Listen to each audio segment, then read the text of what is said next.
This is Bryan Orander, President of Charitable Advisors and publisher of the Not-for-Profit News. Thank you for joining us for this episode of the Frontline Perspectives podcast. I'm joined by two representatives from Charitable Allies today. Zac Kester is Executive Director and Managing Attorney, and Olivia Clower is the Marketing and Communications Manager. Charitable Allies is a nonprofit law firm for nonprofits and their stakeholders. So we're continuing on the theme, and Zac, I want to ask you to share with us three recommendations that you bring as a nonprofit law firm to our listeners for 2021. Yeah, one is that in light of, and thanks for having us on, by the way, Bryan. It's great being here and spending some time with you and Olivia. And in terms of recommendations, we have, as you know, three today, and one that we've seen is keep an open mind for joint programming and also mergers. As you know, as we've done some merger-related projects and presentations together, Bryan, that mergers take all sorts. There's the true full-on merger where two organizations come together, leaving only one. But then there are all sorts of things that are short of that, right? You could merge perhaps the back office or merge an IT function or maybe do some joint programming in a fairly comprehensive way. And we have seen a lot more of that. One of our contacts at large states association of nonprofits, they did some polling of their members. And given what COVID has done and the pressure that's put on a lot of organizations, it's looking like potentially dissolutions, but more likely mergers will be a significant sort of piece of this year. And it is better to be looking at mergers as a great solution to continue the programming and continue the mission of the organization and avoid, sort of insolvency and some of the issues that can come after that. So that's the first point, that we have. Another one is the second point that we thought of is, it's going to be really important to keep the board involved and engaged. Mind you, I'm not necessarily talking micromanaging. I'm more talking about making sure that the board is fully informed of the organization. It's healthy. We've helped a couple of clients think through sort of what some of the board liability risks are as they're looking at the potential for insolvency. And also the board needs to think through, what does it mean for us to hold ourselves accountable? Perhaps you have a strong board chair or a strong board treasurer or something who can help with, board self-assessments, board recruitments, recruiting, making sure that you're recruiting individuals who are not only passionate about the mission of the organization, but bring various competencies and skill sets to bear, and making sure that they're doing what needs to be done for the organization from a donation perspective, from a fundraising perspective, from a assessing and measuring the effectiveness of programming. These are things that board members need to do collectively and as a part of the whole. Some boards do this through committees or maybe even ad hoc committees or task forces. But it's rarely good for board members to do these things individually. Board members are most effective when they work in groups and cohesively as a whole. So one of the strongest recommendations we have is really use this year as a year for the board to do some soul searching, especially at this point. Many organizations have said, okay, we figured out what our COVID operations look like. We are solvent, we're at a break even, or our burn rate through our extra cash is not excessive. So we think we're going to be okay. So the board and the organization has then survived crisis, if you will. And it's really time to just assess itself. Take some time to do some soul searching, do a what we call a post-mortem, right? But the thing is, the organization's not dead, right? So it's just, we went through a scenario, a situation, we came through it maybe well, maybe okay, but how did we as a board function? And do we want that to be the norm? That's really going to be important. The third bit here is related to these other two, and it's just manage risk. If 2020 has taught us anything, it's expect the unexpected. An organization should be looking over its policies, Perhaps there's you need some gift acceptance policy reviews or revisions, maybe whistleblower policies, maybe most organizations, most nonprofits actually don't have OSHA disaster policies, and they found themselves flat-footed when all of a sudden we have a pandemic and they're like, oh wait, we actually are supposed to have a disaster policy. Yeah, actually, you are. And there are all sorts of reasons for it. There's local public health and safety reasons, and then there's occupational safety and physical safety reasons.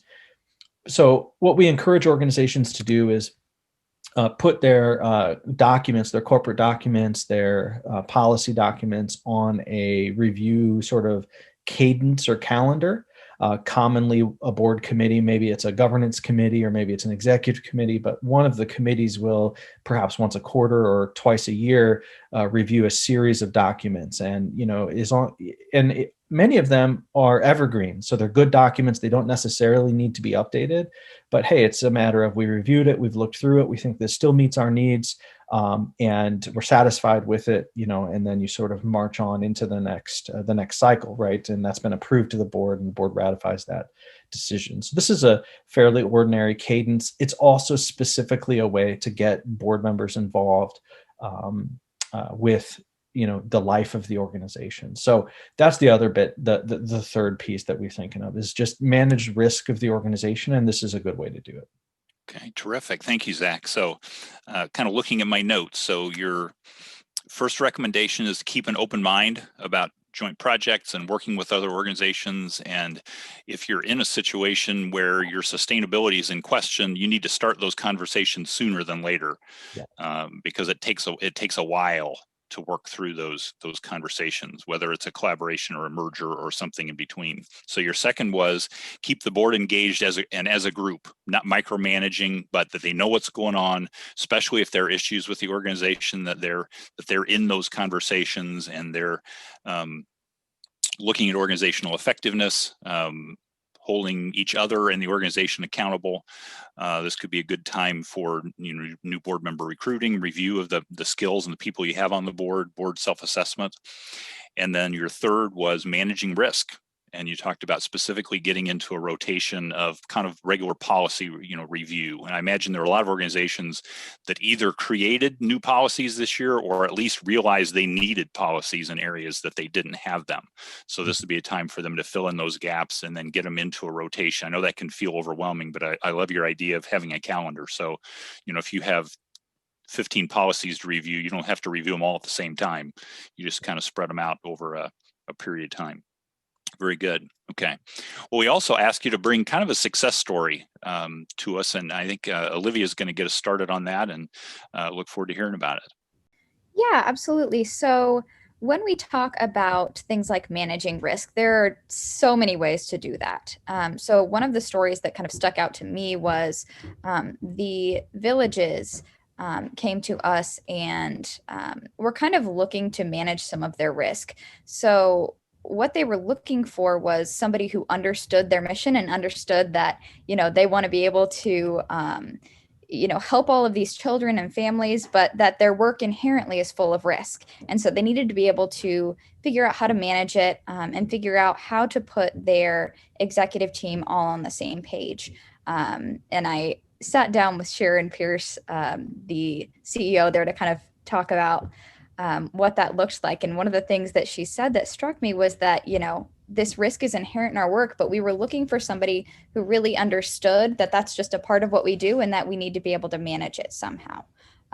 So they brought us in, and I'll have Zac talk about exactly what work we did there, as Zac was the one who did the work with that one. Yeah, I've got a friend who thanks Olivia for that. And I've got a friend who's a vice president at an insurance company, and the insurance company insures a lot of nonprofits and ministries. And he says, usually during presentations, that the most effective way to eliminate all risk is to not do anything.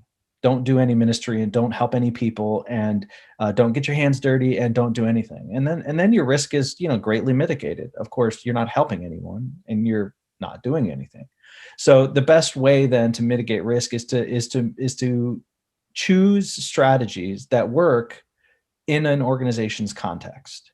As it happens, my wife and I are adoptive parents. One of our two adopted children has some struggles, and so my wife and I, on the personal side, have lived through what it means to live with an adopted child who has lots of trauma and lots of behavioral issues and lots of trauma-informed sort of problems, mental health and behavioral problems. So I have personal experience to draw from. And then we have many clients that are social service agencies or mental health or behavioral health. We have examples that way as well. So we're fairly well versed as an organization in helping nonprofits like the Villages mitigate and manage that risk. And the Villages chose in this instance to really help their supervisors. So the trainings were for their frontline supervisors and up. So everyone in the management tree all the way up, which is, several dozen individuals. And we did basically HR and risk management training for the organization across their program lines. And it's helped supervisors learn, that what actions they take could actually affect the health of the organization. It's not just about that individual they're managing or that family that they're dealing with or interacting with regards to that program, maybe the foster placement or the case management issue that's in front of them. Each of these decisions actually has larger implications. And so we help them understand that. And the first training went so well, actually, that in the subsequent trainings last year, I was basically able to say, look, like, there's no possible way that we're gonna have as much fun as we did last time. So please understand, like don't hold me to that standard, because I will never attain that standard again. And they were very gracious, and it was a great team. And what's realistic is the Villages, just like many nonprofit organizations, they want what's best for their people, not only the people that work there, but also the people they serve. And people are in those fields, the helping professions, because they care. And so we were really able to tap into that and help folks see, some actions that like having courageous conversations with colleagues or with subordinates is actually a caring action, and here are ways that it's caring. And we used a case study example method. And we also had scenarios when we sort of practiced on each other. And what's funny, of course, is I talk big when it comes to HR, and I'm just a big softie. So, if I'm like, look, you just need to chop off their head. Well, no, I've never done that. And I'm not very good at it, even if I needed to or whatever. So anyway, that actually went really, really well. Was well received. The staff was very effective. After that, they implemented the practices, saw an uptick in the kinds of things they were looking for in terms of supervisor management and managing managers and effectiveness. So that scenario that situation and the training itself went well, and I believe it had the desired effect on the organization. Very good. That's terrific. I loved your sharing the, kind of your insight from your friend at the insurance company that, the safest thing is to do nothing. And obviously that makes, no difference. I had that flagged a recollection for me that we do a lot of work with disability services organizations. And I think similar to the Villages, anytime you've got residential setting, or you've got, that the term routine emergency came up. It's that every organization has kind of a different profile from a risk standpoint, and there's certain things you can control or minimize, and certain things you can prepare for, and you may not know exactly what the emergency this week is going to be, but you can pretty much anticipate that there's going to be something that you're going to have to respond to. So every organization has to be prepared for that, and trainings like that, and the equivalent of a fire drill for all these different situations. So when this happens, here's what we do, so that you're not putting your people in a position where they have to figure it out in the moment, because none of us work very well in that circumstance. So very good. Well, thank you so much for Olivia and Zac for joining me today, and sharing your recommendations, and we wish everyone a healthy 2021.